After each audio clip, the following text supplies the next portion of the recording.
আজ আপনাদের সাথে শেয়ার করছি একটা ঠেকুয়া রেসিপি। চলুন তাহলে দেখতে থাকি কিভাবে বানালাম ঠেকুয়াটা। 100 গ্রাম গুড় নিয়েছি। গুড়টা প্রথমে দিয়ে দিলাম। অল্প পরিমাণ জল দিয়ে দিচ্ছি গুড়টা মেল্ট হওয়ার জন্য। জলের পরিমাণটা কিন্তু প্রথমে অল্প দিতে হবে। জাস্ট গুড়টা মেল্ট হওয়ার মতো অল্প একটু জল দিলেই হবে। গুড়টা কিন্তু মেল্ট হয়ে গেছে, গ্যাসের ফ্লেমটাকে বন্ধ করে দিলাম।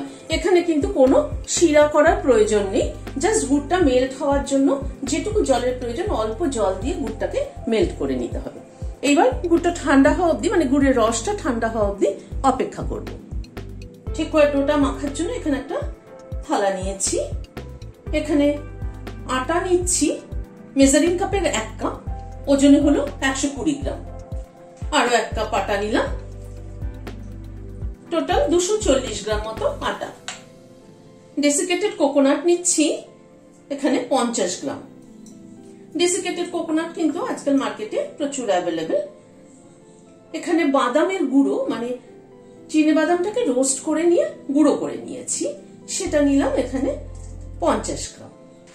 নুন নিলাম খুব সামান্য পরিমাণ, 1/4 চামচেরও কম, মানে একটা পিঞ্চ অফ সল্ট বলতে পারেন। সবকিছুকে ভালোভাবে মিশিয়ে নিচ্ছি।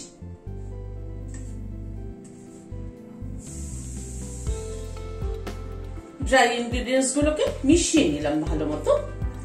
এখানে 50 গ্রাম ঘি মেল্ট করে নিয়েছি, ঘিটা অল্প অল্প করে দিচ্ছি, দিয়ে ভালো করে আটার গায়ে লাগিয়ে নেব। আপনারা চাইলে কিন্তু এটা হাফ আটা হাফ ময়দা দিয়েও করতে পারেন।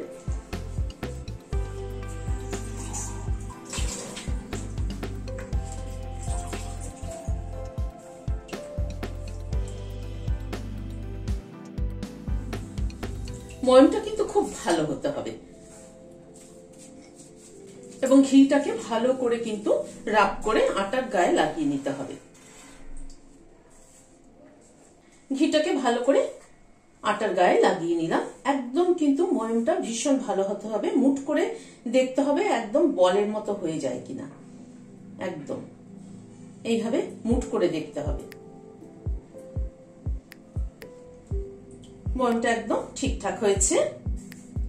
এখানে 1 চামচ মৌরি দিয়ে দিলাম, 5-6টা এলাচ গুঁড়ো করে দিয়ে দিলাম।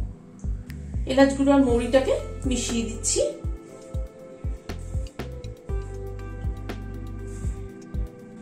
এবার কিন্তু এই গুড়ের রসটাকে একটু ছাঁকনি দিয়ে ছেঁকে দিচ্ছি, কারণ গুড়ের মধ্যে কিন্তু অনেক সময় অনেক নোংরা থাকে, সেই জন্য একটু ছাঁকনি দিয়ে ছেঁকে দেওয়াটাই ভালো। একবারে মেশাবো না, অল্প অল্প করে মেশাচ্ছি।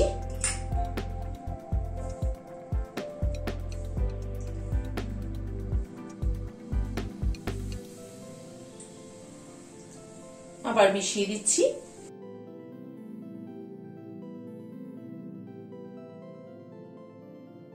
তিনবারে অল্প অল্প করে আমি মেশালাম। এরপরে যদি জল লাগে আমি এমনি জল ব্যবহার করব। দেখে নি মেখে কিরকম হচ্ছে সেই বুঝে জল ব্যবহার করব। আর সামান্য পরিমাণ জল একটু লাগবে। গুড়ের বাটিটাকে ধুয়ে জল একটু দিয়ে দিচ্ছি।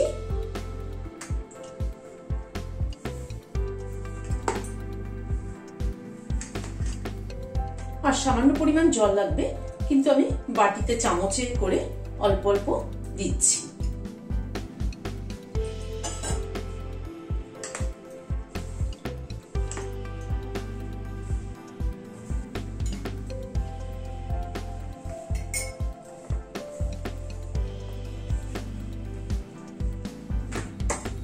ডোটাকে তৈরি করে নিলাম। ডোটা কিন্তু একটা টাইট ডো তৈরি করতে হবে। এই ডোটা তৈরি করতে এই 5-6 টেবিল চামচ মতো আরো জল ব্যবহার করেছি পরে। এবার এটাকে একটা কাপড় দিয়ে ঢেকে 10 মিনিটের জন্য একটু রেস্টে রেখে দিচ্ছি। ডোটা মিনিট 10 মতো রেস্টে ছিল। এবার এটা থেকে খানিকটা করে মন্ড তুলে নিচ্ছি। হাত দিয়ে এরকম করে চ্যাপটা করে ওভাল শেপ দিয়ে নিচ্ছি। ওভাল শেপেও করতে পারেন, গোলও করতে পারেন, যেরকম ইচ্ছে।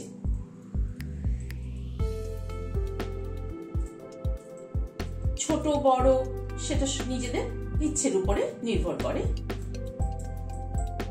এবার একটা কাঠি নিয়েছি, সেটা দিয়ে একটা ডিজাইন করে দিচ্ছি। এইভাবে এইভাবে এইভাবে চাপ দিলাম, এইভাবে চাপ দিলাম, এরকম করে ডিজাইন করে দিচ্ছি।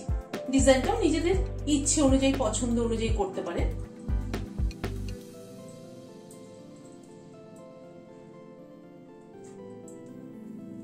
করে নিলাম, ঠেকুয়াগুলোকে তৈরি করে নিলাম। কড়াইতে হোয়াইট অয়েল গরম বসিয়েছি। তেলটা কিন্তু মিডিয়াম গরম হবে, একবার একটু চেক করে নিচ্ছি কেমন গরম হলো। অল্প একটু ডো ফেলে দিলাম। তেলটা কিন্তু একদম ঠিকঠাক গরম হয়েছে। ডোটা ফেলার সাথে সাথে কিন্তু ডোটা নিচে বসে গেছে। ওটা ধীরে ধীরে যত ভাজা হবে তত উপরে উঠে আসবে। এবার ডোটাকে তুলে ফেলে দিচ্ছি, ঠেকুয়াগুলো ছেড়ে দিচ্ছি।